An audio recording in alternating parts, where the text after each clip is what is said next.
Content warning. The following will contain imagery and discussion on drug use, overdose, death, mental illness, and other potentially triggering subject matter. Viewer discretion is strongly advised. The views and opinions discussed on this panel do not necessarily reflect those of Recovery Unplugged. And we're live. Hey, everybody. Welcome back to this week's episode of Talksicology, our weekly Facebook discussion / podcast where we talk about mental health, substance abuse, addiction, recovery, and all things related. So early Christmas to everybody out there watching. And thank you for joining us today. I'm Joseph Gordo, LCDC and VP of Outreach for Recovery Unplugged. I'm joined today by Jason Cabello, sitting in the co-host chair. Jason is a person in long-term recovery and also an amazing videographer, producer, photographer, director, man. Yeah. He's a man of many talents and a walking miracle because by all accounts, Jason shouldn't have made it past the mid-90s. And joining us today on our topics, we'll be talking about trauma and holistic recovery today, and we're joined today by our guest, Elizabeth Kipp. A little bit about Elizabeth. She is a chronic pain specialist, yoga-informed addiction recovery coach, ancestral clearing practitioner, yoga and meditation teacher, and international best-selling author of The Way Through Chronic Pain, Tools to Reclaim Your Healing Power. She focuses on helping people realize the power of their inherent healing. Elizabeth healed from over 40 years of chronic pain, including anxiety, panic attacks, and 32 years of addiction to prescribed opiate and benzodiazepine medication. She now works to help others achieve the same healing that she experienced directly from the work she teaches. In addition, Elizabeth offers one-on-one and group sessions in stress and chronic pain management and addiction recovery, ancestral clearing, trauma-informed yoga, and meditation. Find out more about Elizabeth on her website, Elizabeth-Kipp with 2 P's.com. So, Elizabeth, you are a Renaissance woman. Thank you for joining us today. Thank you so much for the introduction, and I'm thrilled to be here with you guys. Yeah, it's great. And before we dive into the topics and kind of our talking points, I gotta say, as I was reading your bio, one of the things that I've seen so much over the years of my personal recovery and working in treatment and helping individuals into recovery professionally. I mean, congratulations on recovering in the presence of chronic pain, because I think that's one of the biggest, all recovery has its own specific challenges, but to me, I see that one as one of the biggest ones that I see people stumble over time and time again. So would you tell us a little bit about that before we kind of jump into our conversation today? Sure, I'd love to. I had an accident when I was 14. Also, I had a lot of childhood emotional trauma. And anyway, I broke the one of the bones in my low spine and split it in two, and the front part of it went forward into my pelvis, and the back part, they just took it out eventually. I had a lot of surgery.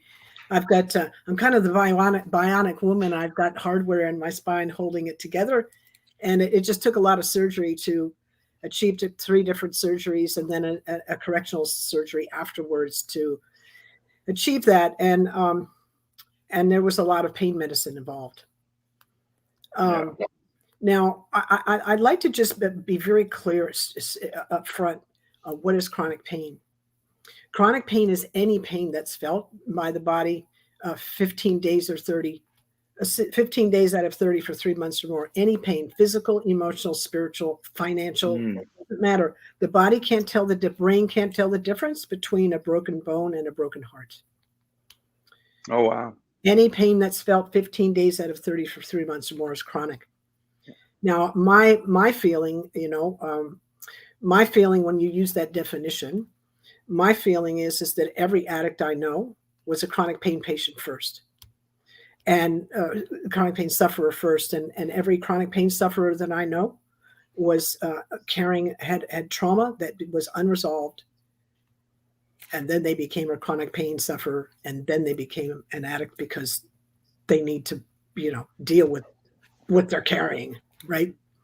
So I was not. So here was the thing: the doctors did all this surgery and stuff, right? And their only solution was benzos and opiates to the pain. Here's the thing: they never asked the question, why isn't Elizabeth healing? Mm-hmm. They just assumed I wouldn't, because they didn't know how to handle chronic pain. There's no training, there's very little training in it in medical school. Yeah. And their only answer was these pills. So I finally found a doctor who has passed away since now, and he's not the only one, who understood the nature of chronic pain. It changes the brain, right? When acute pain becomes a chronic, it changes the brain. Anybody in the audience or anybody who's experienced chronic pain, by my definition, will know these symptoms: brain fog. I can't think straight. I don't remember what I just did 5 minutes ago. That chaos in the brain, and a very pronounced negative thinking habit. Very pronounced. And we see that in recovery all the time. My biggest challenge coming out of treatment in my early recovery was my negative thinking habit. Yeah. Oh, I still got that going. I got 13 Guilty years. as charged. Yeah, absolutely. So real quick, you said a lot there, and I want to unpack it real quick. And first talking about the trauma, right? I, for years and years, have heard people say, everybody who's an addict has trauma at some point. And I know for me, for a long time, I kind of was like, really? Like, I don't have trauma. Like, I don't know what you're talking about. And I remember a very specific conversation I had with a trauma therapist who was a friend of mine. And I told him that. I was like, I don't think I have trauma, And he said, well, your parents are divorced, right, Joseph? I'm like, yeah, they got divorced when I was like 4.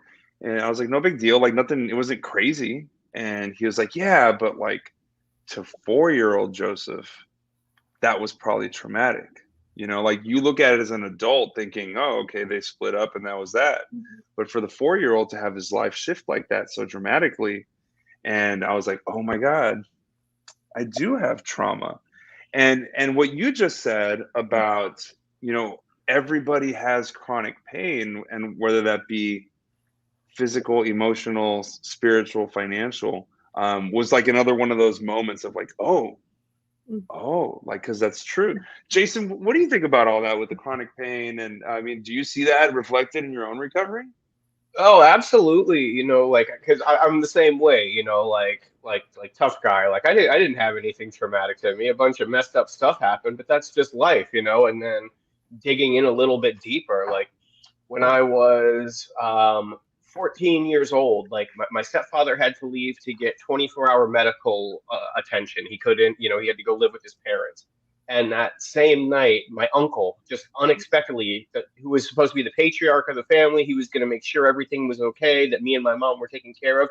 That same night, he died. And it was like, and then my whole family just went through a really dark time from the ages of, like, I would say 14 to 16.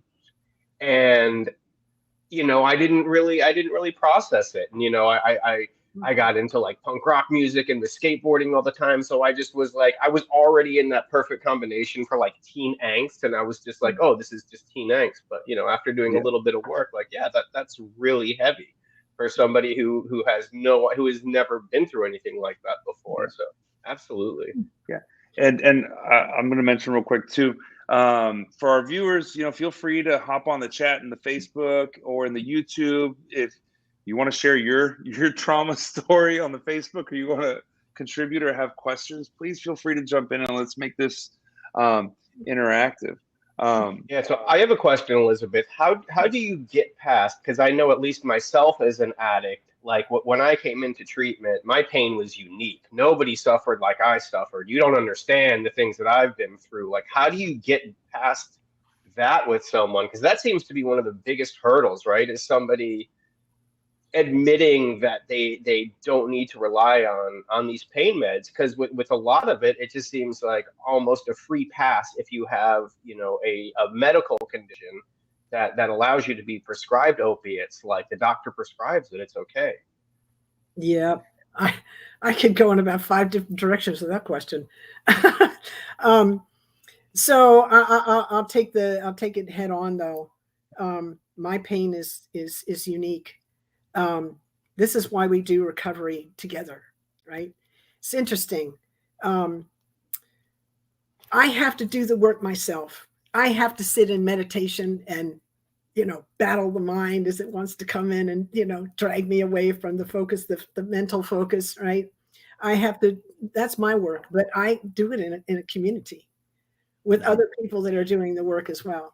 So I'm not alone. This is the problem with addiction in the first place. It's this isolating bully. This is when I hear somebody come into the rooms and they say, well, my thing is unique. I'm like, that's the addiction talking. Yeah. And that's fine. I'm just naming it. That's all. Right. Yeah, right. Like the details may be different, right? Yeah. But Pain. the pain, the trauma, the experience of it is still pretty much the same, right? That's that terminal uniqueness that keeps us separate from the group. And like you said, right, you got to do the work, but you do it in this group setting. I know I've experienced, you know, I had my middle son, Jackson, who was his birthday today. He was diagnosed with a kidney disorder when he was probably like 2.5, 3 years old. And it was, we had to get a biopsy done, and it was going to go one of two ways, right?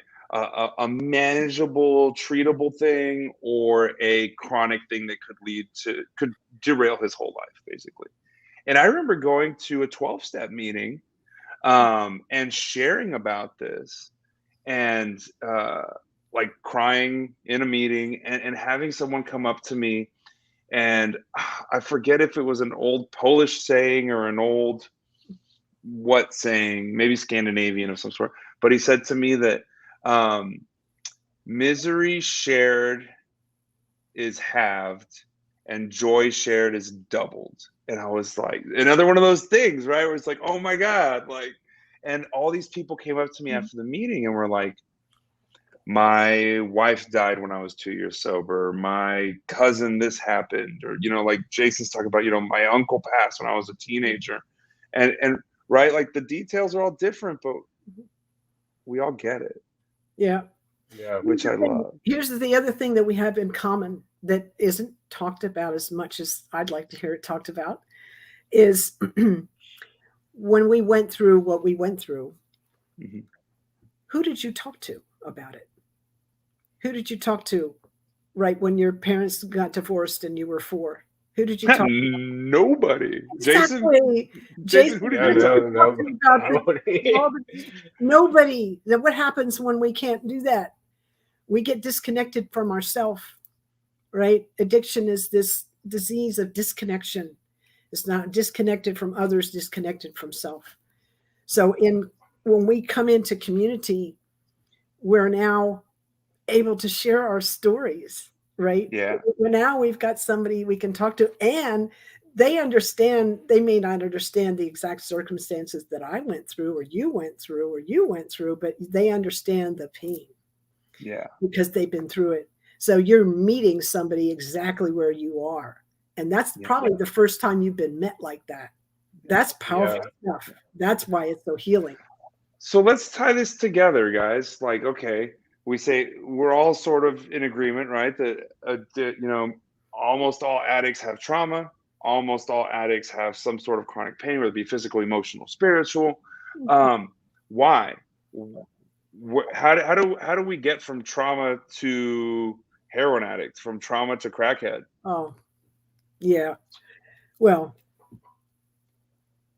I mean, I think that's the one thing that could be unique, you know, like, you know, everybody's story and how they stumbled on their first drug that made them feel the way that my first opiate made me feel. that's a different path. I think those are unique stories, right? Because I was not like the stoner kid in high school. I was a very late bloomer. I didn't really do anything heavy until I was 23 years old, and That's a late bloomer. It really is. And I really didn't get heavy into my addiction until, my very late 20s. And then my 30s were just, my 30s were a blur, and the beginning of my 40s were a bit of a blur. I was sober by the time you got going, huh? Yeah. I was 23 years old was the year that it all started, like, oh, okay. And then I think I was 25 the first time I had like a strong opiate that gave me that feeling like, this is what I've been missing out on my entire life. Let's get going. I'm going to make up for I did make up for lost time, though. I absolutely did. I promise you. Overachiever. Yeah. But, I guess you're right? How we go from trauma to the addiction probably varies from individual to individual. Now, when we talk about, let's get into some positive stuff, right? We're talking about holistic wellness, right? It'd be silly to just talk about the cause and not talk about the cures. I say plural because there's a million roads out.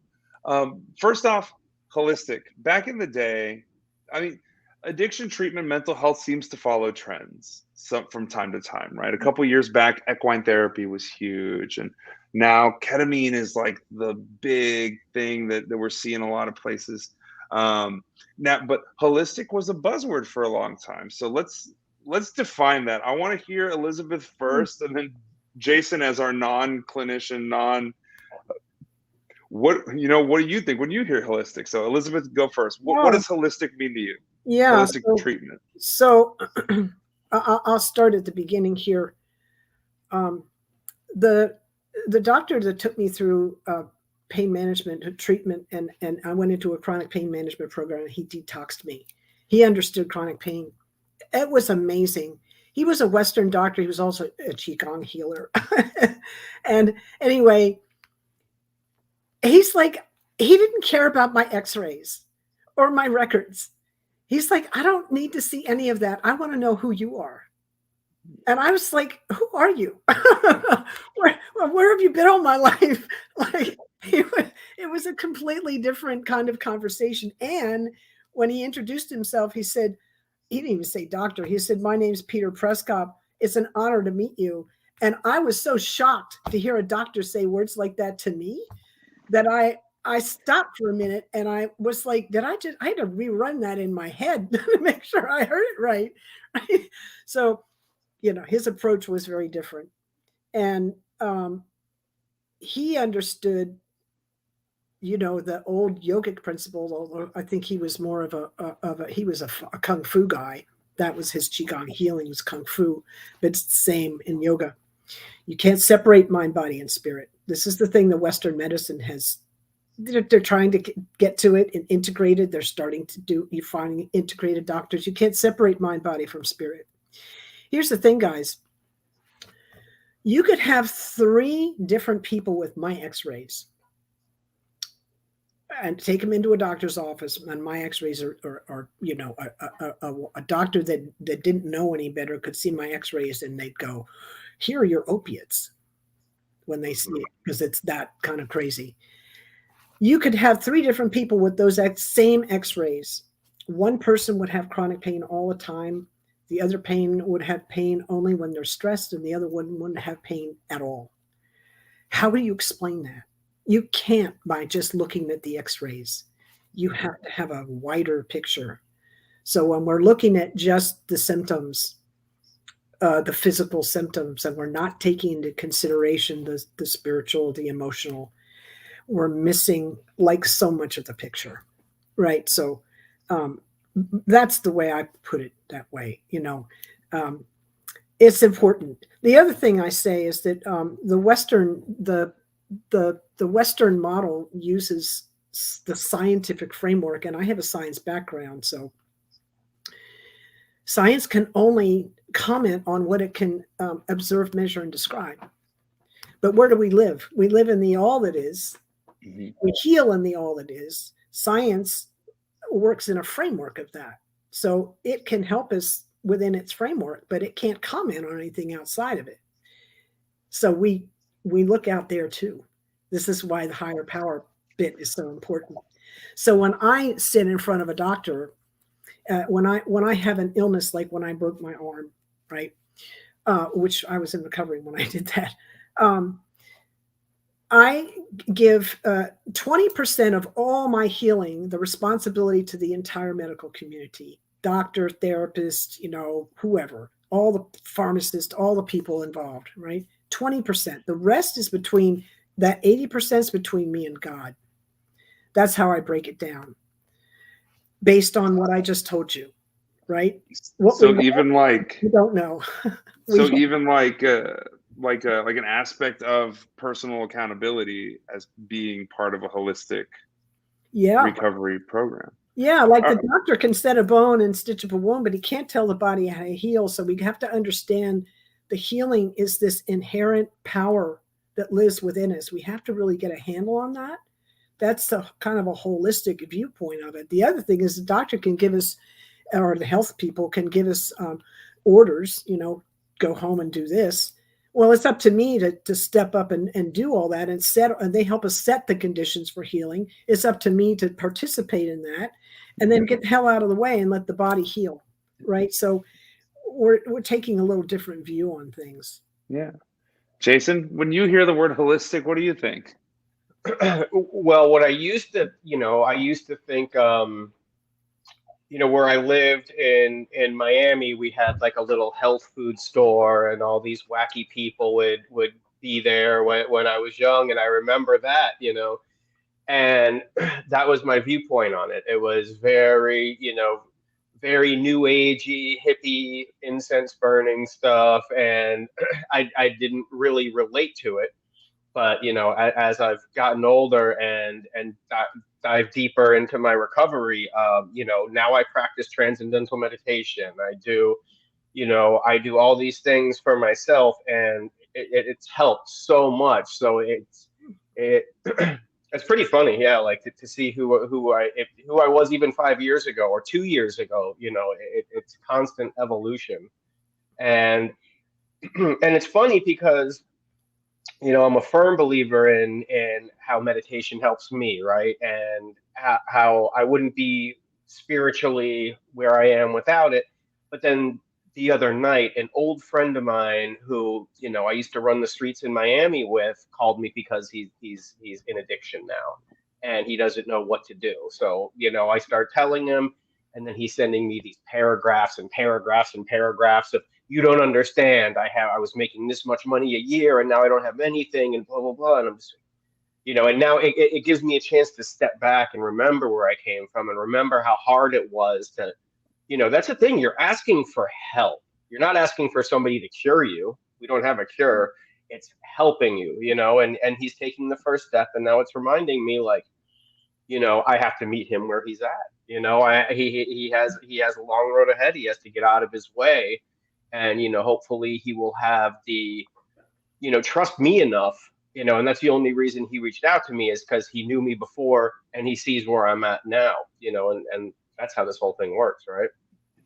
So you made me think of something there, Jason. Like, we talk about holistic and we talk about, he doesn't just see, like, he doesn't just see one aspect of you, right? Like, he's been seeing all aspects of you, right? And we talk about holistic recovery having spiritual, physical, mental, financial, social, right? And not just physical in the sense of get off of drugs, right? But physical in the sense of like build up a healthy physical being, right? Whether that be exercising or yoga or diet or whatever.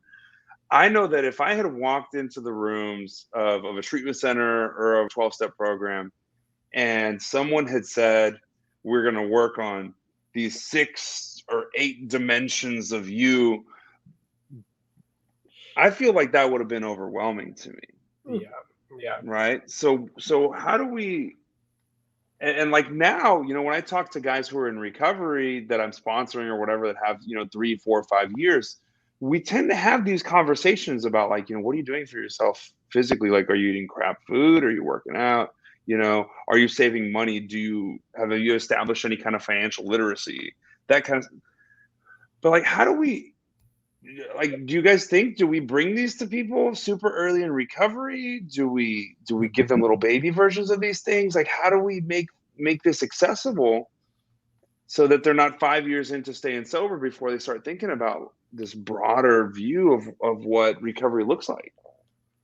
Well, I, from my point of view, the first thing that I try and do with a person new in recovery is help them regulate their nervous system, because they're like this. Just get them to stop freaking out all the time. We have here in Narcotics Anonymous in Lawrence, we have a lot of meth addiction. Mm-hmm. You know, and for the listeners that don't know, methamphetamine jacks up the dopamine levels in the brain 1,200 times normal. So they're the ones that really, I think that's like the most intense recovery there is trying to get that nervous system regulated. And so every once in a while I get a chance, because they're like, I don't know how to handle this. And I just have them breathe on the left side, in through the left nostril, nice, long and deep. Wait, why the left nostril? Yeah. So it's an old yogi, it's an old yogi trick. So when you breathe on the left side, it stimulates the calming center in the brain. It stimulates the parasympathetic nervous system, part of the nervous system. Just the left side. Let's just do it for a minute. Let's just try it for a minute, right? My nose is all stuffed up. It's allergy season in Austin. All right, so left nostril only. On the right nostril, let's go. It's stimulating. Yeah, just left nostril. We'll just do it for a minute. I'll time this. Nice, long, and deep. This is very interesting for the viewers at home. Yeah, this is great content. Try it. Yeah. Nice, long, and deep. Keep the inhale and the exhale even in length and duration to each other.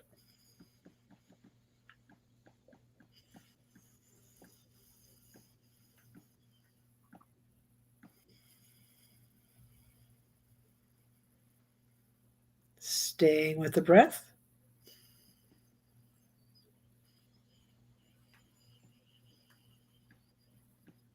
Okay. Now, notice, how does that feel in the body? We only did a minute of it. I feel all right. It takes about 3 minutes for the nervous system to actually get the signal that it's safe. Because when you're anxious, you know, and you're all jacked up, the nervous system saying the nervous system saying, I'm not safe. And you've got the fight or flight thing going, and it takes about 3 minutes of left nostril breathing. Okay. The nervous system's like, oh, I'm safe. It's a way to hack the nervous system. And if I can give somebody an experience like that in 3 minutes, I've got their attention, and they're like, what else you got? You know? Well, and that's probably my, go ahead, Jason. I was going to say, it's a very subtle way, just like anything else, why the steps are in order. You know what I mean? You're going to start somebody off with some breathing exercises, something that everybody can do. And they're going to feel a little bit, you know, a little bit calmer, a little bit different. And then, like Elizabeth said, you know, they're going to be curious to be like, what more is there, right? Because you're not going to sit them down for a 20-minute meditation first time and then have them do their 9th step on day 1. You know, it's definitely. You've also given them a tool where they can empower themselves. Yeah. Well, and it's a concrete tool, right? Yeah. It's not like, you know, anywhere you go.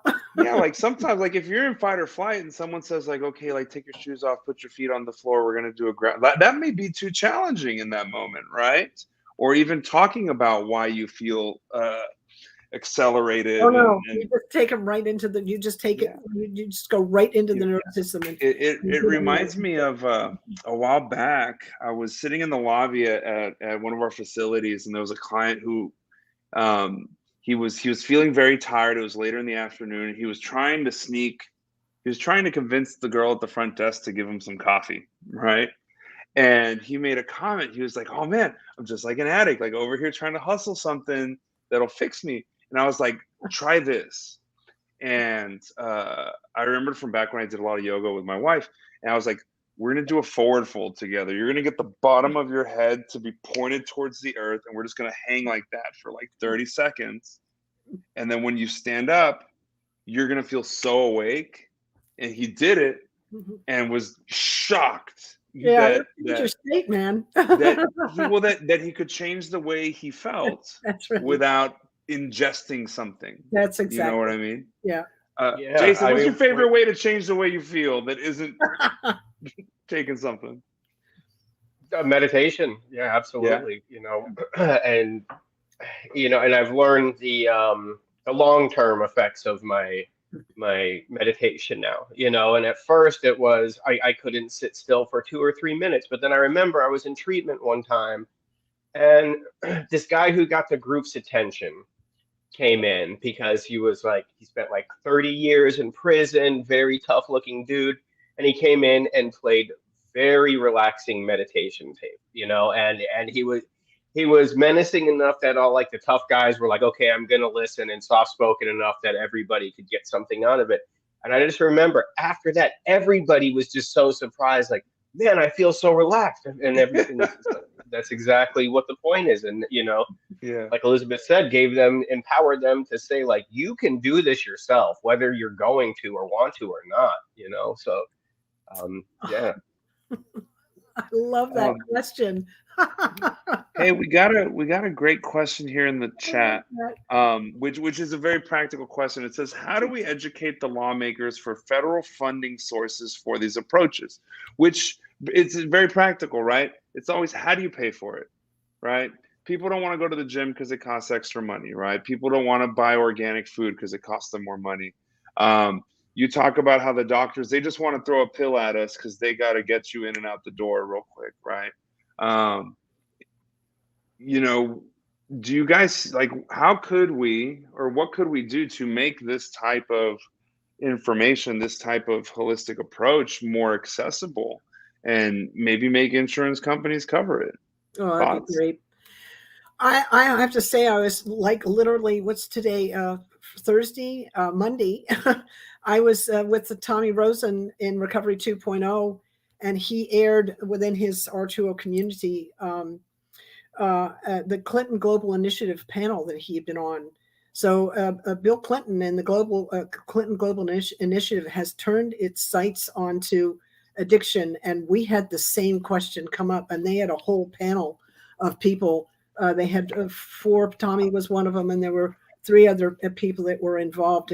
People much smarter than me and Jason, I'm sure. Well, they're I should hope so. Actually, they're actually in a place where they can affect change. But I think it's really important that we're all in this conversation together and thinking at the level of this questioner. That's so important, right?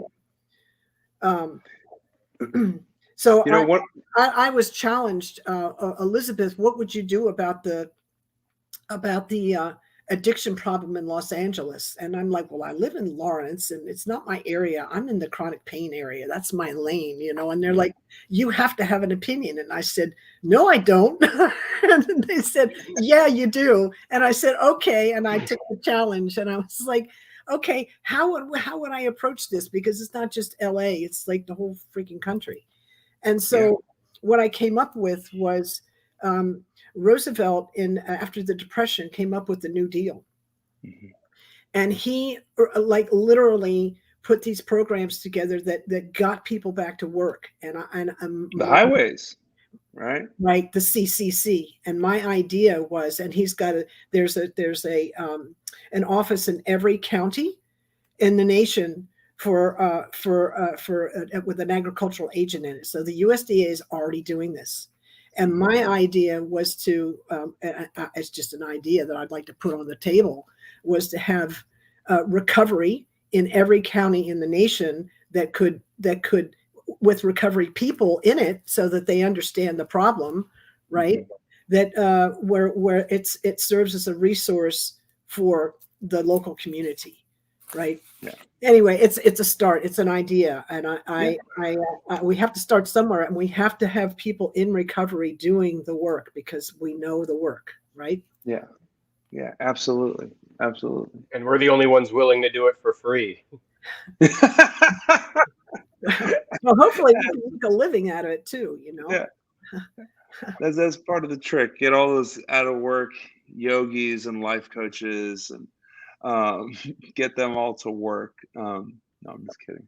Let's see. What else we got to talk about today, guys? Let's see. Evolution of felicity. The thing with the talking points is we always end up touching on them before we get to when we're supposed to talk about them. You know. But we're getting kind of towards our wrap up time, so let's just do some fun stuff. Yeah, Jason, what do you think is like the most interesting or unique holistic thing you do for yourself today that like maybe people wouldn't think of as a holistic activity? Skateboarding. Skateboard. Yeah, I skateboard, and it really helped me, and it was a little bit of an obstacle too, because using for 20 years, I started skateboarding probably when I was like 11 or 12 years old, and it's been my favorite thing to do my entire life. It obviously took a back seat to crack and heroin for quite some time. But once I got clean, I had a buddy that I was in a halfway house with who skated, and he was like, well, why don't you just come out and try it? And I don't know if I would have maintained my recovery if it weren't for that. Yeah. But then just a couple years ago, moving to Austin, I started skating a lot, and then I started getting chronic pain. I started getting plantar fasciitis. And it was like I would go skate for 3 or 4 hours, and I'd be limping around for a week, and it was terrible, and it was heartbreaking. But then, I put some work into it. I did some research and found out that you could fix it yourself through stretching. And I did it, and it doesn't bother me anymore. I don't know if I'm cured, but I do what I have to do. I get up first thing in the morning, I do my stretches, and it doesn't bother me at all anymore, which is fantastic. Love it. Elizabeth, how about you? You got any unique or kind of outside the box holistic thing that you do that maybe most people wouldn't think of? Well, I'd say ancestral clearing right out the chute, but I'd have to, that's kind of like when you ask me what is ancestral clearing, it's kind of like, how do you explain chocolate to somebody who's never eaten it? Yeah. It's kind of like that. But it's based on the premise that we come into this world with the gifts and the burdens of our ancestors. And I give a free session to everybody in recovery, by the way. One free session is 50 minutes. And I run everybody in the chat, if you'd like your free session with Elizabeth, just hit me up. Just go to my website and find my email address. Elizabeth's going to be busy.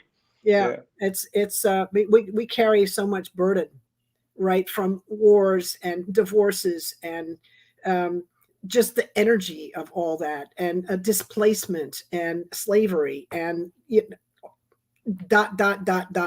right? So that's what that process does. So that's kind of unusual. But the other thing I would say, which people might overlook, get out of nature every day. It's got this amazing healing quality. I can't even describe it, but so Jason goes out and skateboards, but he's going out. Right. He's outside. He's doing two things at once. He's having fun and he's in nature. Right. So, yeah, get out of nature. Yeah. I like that. Because as I sit in my office and I look around, I'm like, there's no healing qualities to these IKEA products. There's healing qualities in the outdoors, right? I think for me, one thing that I do that's kind of like a self-care thing that is like, I like to buy nice bath products, like organic. I like the smell. It makes me excited to like use them and like, especially on Sundays, almost as like a reset to the week. Like I'm cleansing myself physically, but there's something happening spiritually there too. And also concerts. Jason knows I'm a music guy, like especially it's something about a 3-day music festival out in the field in the sun, surrounded by thousands of people, just resets everything, So can we talk about resetting on the other side? Because I know, like, when I do my meditation, when I eat good, because, I haven't eaten meat since the 90s. And it's funny because I would go to treatment. I went to treatment 20 times, and I was in a county-run place 19 times, and I'd be in there nodding out on Suboxone, and like they'd give me lunch, and I'd be like, "Is there beef or chicken stock in here?" And they'd be like, "That's your main concern right now? Like, were you asking the dope man if there was beef or chicken stock in your heroin?" And I was just like, no, I actually wasn't. Good point. But when I eat well, when I'm doing my meditation, when I'm doing my step work, when I'm helping other people, I feel great, right? But then 3 or 4 nights in a row of eating bad food, I miss my meditation, I'm being lazy and sleeping in, I'm just not doing what I'm supposed to do, and I don't feel good. And it's usually not going to pop up in my head that I know what's wrong. Like, I've been sleeping in, I ate a whole pizza last night. Why do I feel like crap today?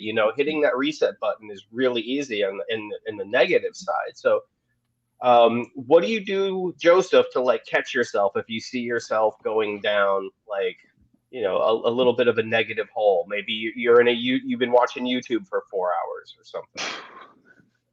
Well, luckily, and you know what? I am very bad at self-discipline, right? And maybe that's why the universe has seen fit to give me a life where I am not very in control of how I spend my time. I have a wife who has needs. I have children who don't care what's going on with me.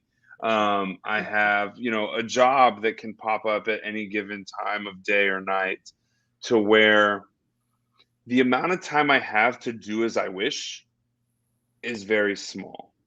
And so it's hard for me to fall into like a 12-hour Netflix marathon. Like, that's not a thing that happens for me. I don't. But I think that's probably good for me, right? That in order to exist, I have to keep my day super structured. And when I have these moments to myself, I have to steal them away and use them for, getting away to the gym, even if it's only for 45 minutes, or taking a shower if I've only got 15 minutes in between Zoom meetings, right? So like, basically I'm saying the amount of time I have to decide is so small that I have no option but to try to use it for wellness most of the time. But that's probably just the way you even give your kids, like, I remember being at your house one time, and you gave your kids a choice of what to do. You're like, you got to put the screens down. Do you want to go meditate for 5 minutes? Do you want to do this? And I remember your kids, like, you sending your kids up to meditate, which I thought was really cool. Yeah. They, it's options, and for the kids, even, like, sometimes it's like you can go to your room and have some quiet time, or you can go jump on the trampoline for 10 minutes. Maybe you need active quiet time versus sitting still quiet time. Yeah. But I think that's a great point, right? It's so easy for us to, like, we work so hard to build routines and habits, but then 2-3 days off track, especially right now, the holidays, right? You fall out of routines, and often it can be more difficult to reestablish them. And I get the negative self-talk going of, well, you missed 2 days. Now you fat piece of, I speak very rudely to myself. So Elizabeth, what are your tips on that kind of stuff? Negative self-talk, falling out of routines, forgiving yourself when you fall short on goals. Yeah. So one of my favorite quotes is, I walk in a constant shower of self-forgiveness. Oh. Yeah. So that's one. And another one is, write that one down. Yeah. So there's a couple of them that I have, kind of these like foundational things that kind of keep me in line. I have a sponsor. I stay in community. Those things are really important. And I have these kind of these kind of quotes that keep me afloat. The first one is the one about I walk in a shower of constant shower of self-forgiveness. The second one is the strength of your judgment is your only enemy. Strength of your judgment. Break that. Unpack that for me. Yeah, the strength of your judgment is your only enemy. So when we judge our experience, like you said, you have this, negative critic, right? Yeah, that's your enemy. The strength of your judgment, the strength of that self-critic is the enemy, right? And it's actually the addiction. I had a really severe self-critic, and I turned her into a comedian. I like literally did some work and turned her into Joan Rivers, who had a comment about freaking everything. Right? So I have this, so I kind of switched up that whole energy and the whole frequency of that thing. So some of the greatest comics in the world, you'll find that, they're on stage, or when they're in the public eye, very gregarious, very outgoing, seeming like they're the happiest people in the world. To find out they have deep depression. Andy Richter, who we were just talking about earlier before the show, Joseph, is talks about it all the time. Conan O'Brien, right. Robin Williams, these people, you wouldn't know it to look at them, and especially when they're in performance mode. But once that goes away, it's like it's all depleted, and then they're with themselves. Yeah. So we're talking about resetting, right? And so the third part of that, the quote thing I was telling you about, is we begin anew in every moment. Every moment I begin anew. Yeah. Oh, I haven't done my practice in 3 days. This moment I begin anew. Well, it's like that the just for today thing, right? If just for today is too much, right? Just for this hour, and if that's too much, just for the next 10 minutes. This moment, this breath, right? That's the way I worked my early. Like, I can't do a day. Give me a breath. I can handle that. I remember, in all my times in treatment, hearing that you could restart your day. You could restart it at any time. That was pretty big for me in my early recovery. Yeah. So knowing that, a lot of recovery is so community based, which is, the opposite of addiction is community. Elizabeth, how did you find guiding people during the early stages of the pandemic where they didn't have that option? How did that work? Yeah. So I like I said, I'm part of the Recovery 2.0 community, and Tommy Rosen runs that. And he was in India when COVID broke out. And so he was kind of not, we couldn't connect with him because he was in India doing a yoga thing. And so I just started doing meetings for Recovery 2.0 online on my own Zoom account. And I texted him and said, "Hey, can I do this?" And he said, "Yeah, sure." He said, "I can't do anything from here." And so I just started that up. And then with the local Narcotics Anonymous, they just got right on it, because we all knew that we had to close the rooms and we had to get online. So we just all stepped on it because we knew it was going to make a difference. Yeah. And it looks like with the Omicron stuff, it's a good thing we have this skill already, right? We've all developed this. Yeah. I'm so grateful, for the technology. Gosh, what would we be doing without it? Yeah, absolutely. So we're getting towards the end of our time. Jason, do you have any kind of final questions or thoughts to share with Elizabeth or our audience today? I wasn't really prepared for that. Just it's the holiday season, and it's a perfect opportunity to get in your own way and get out of your routine and do what's healthy for you. And I just love that we live in a day and age where mental wellness is being paid a lot more attention to, and it's okay to ask for help, and it's okay to say that you're not okay. And if anybody's watching and is struggling and thinks that somebody that they love might have an issue, like, please reach out, because just the overdose rates this year, just for opiates alone, are over 100,000. So it's a very important time to reach out for yourself or a loved one who needs help. Awesome. Thank you, Jason. That's a great reminder. Elizabeth, here's your final opportunity. Whatever you want to say to our listeners, the floor is yours. It's really important. You never have to use again. And we don't do this alone. It's not possible. I can't do it alone. We do it. I have to do my own individual work, but we do it in community. And I say, we do it in community or we don't do it at all. It's like, it's that important. And it's like a biological imperative.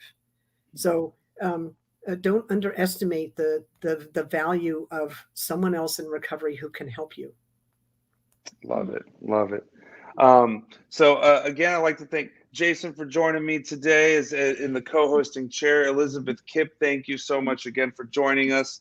One last time, if you'd like to learn more about Elizabeth or reach out to her or get that free ancestral clearing session, Elizabeth-Kipp.com. That's Kipp with 2 P's, and we'll have that in the show notes.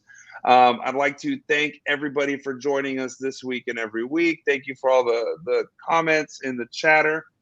Special shout out to Gabby Delgado, our producer and unsung hero of this podcast. Yeah, she's in the same room as Jason. And I'd love to invite you guys to come join us next week for the last episode of Talksicology for 2021, where we will be talking about New Year's resolutions, subtitle Fact or Cap. That's me trying to use the hip, trendy slang. I don't even know if I used it right. Did I sound real cool? You did. You really did. You have some sunglasses you could put on for the closing? With a little Yeah. Thank you guys again so much. Our viewers, you guys for joining us. Great episode, and signing off. Yeah.